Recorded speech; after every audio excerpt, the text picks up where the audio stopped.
Bismillahirrahmanirrahim. Assalamualaikum warahmatullahi wabarakatuh. Pada kesempatan kali ini kita akan melanjutkan mengenai bab untuk akuntansi dasar dibuka di LKS, yaitu pada halaman 93 kita masuk ke bab 3 terkait dengan pencatatan dalam jurnal dan juga buku besar.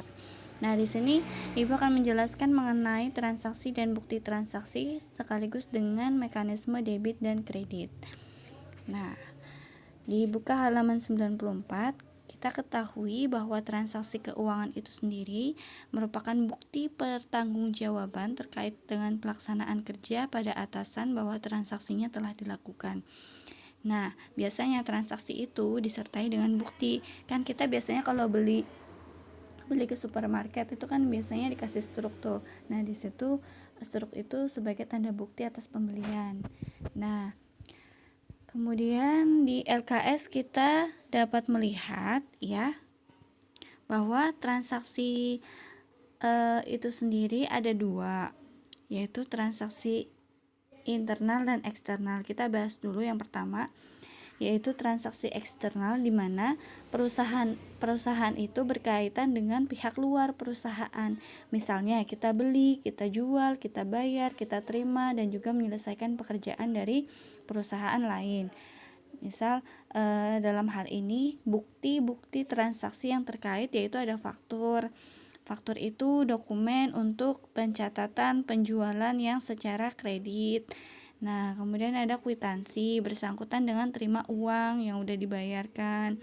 Ada nota kredit, yaitu bersifat untuk mengurangi hasil transaksi yang mendahului. Jadi kita ketahui bahwa bukti eksternal ini terkait dengan pihak luar ya, itu intinya ya. Kemudian ada lagi bukti internal. Nah, internal ini berarti terjadinya di dalam perusahaan itu sendiri tanpa melibatkan dari perusahaan lain atau pihak luar. Contohnya nih, kita bayar gaji, kita bayar kita bayar listrik, kemudian kita menggunakan mesin, pemanfaatan gedung, penggunaan perlengkapan. Nah, itu merupakan transaksi-transaksi yang terjadi di dalam perusahaan. Jadi internal, in dalam ya, X itu luar.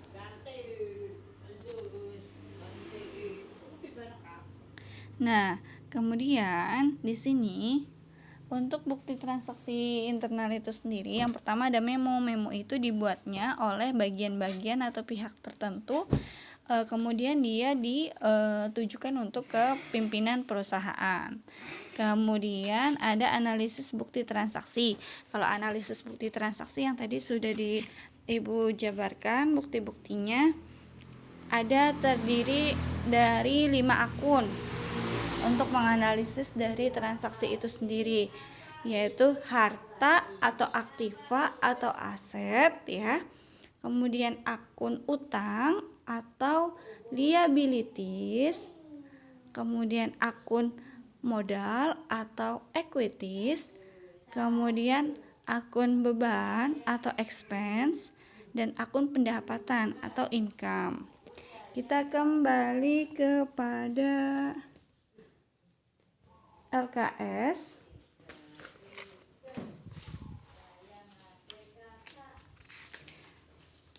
Dibuka untuk halaman bukti transaksi. Nah, di sini kan tadi sudah ada gambaran ya terkait dengan transaksi internal, terkait dengan transaksi eksternal, bukti transaksinya berkaitannya seperti apa.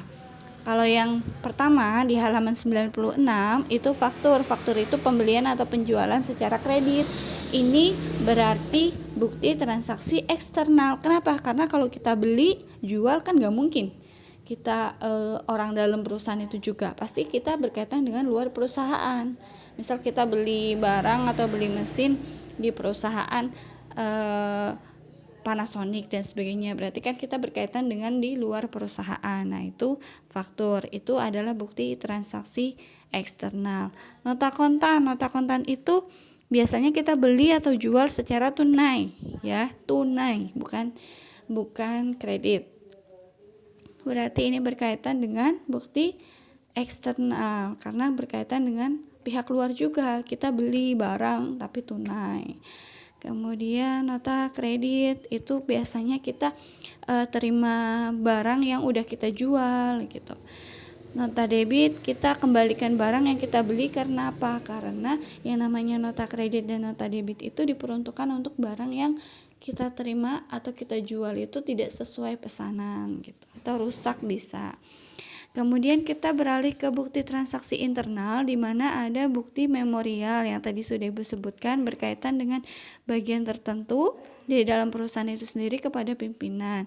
Kwitansi penerimaan uang dan atas pembayaran sesuatu itu berarti berkaitan dengan pihak luar. Cek itu dia berkaitan dengan pihak luar.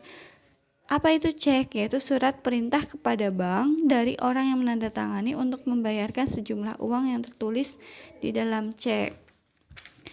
Ada biliet giro. Biliet giro itu surat perintah dari nasabah suatu bank kepada bank yang bersangkutan untuk memindah bukukan sejumlah uang dari rekening ke dalam rekening yang namanya tertulis ya.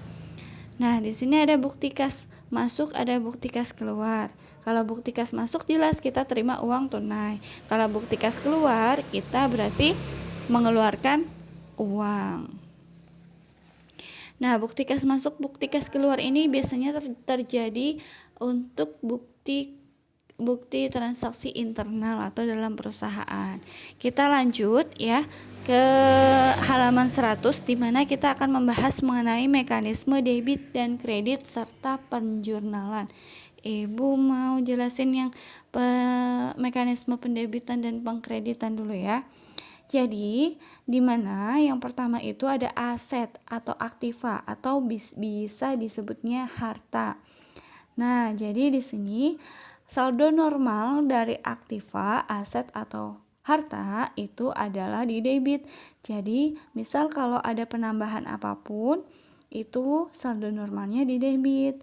Nah, kalau berkurang aktivanya yaitu di kredit. Misal kalau bertambah kita beli yang namanya perlengkapan itu adalah merupakan suatu aset ya, berarti perlengkapannya bertambah di debit. Kemudian misal kalau kita beli perlengkapan itu secara tunai, berarti kita bayar dong.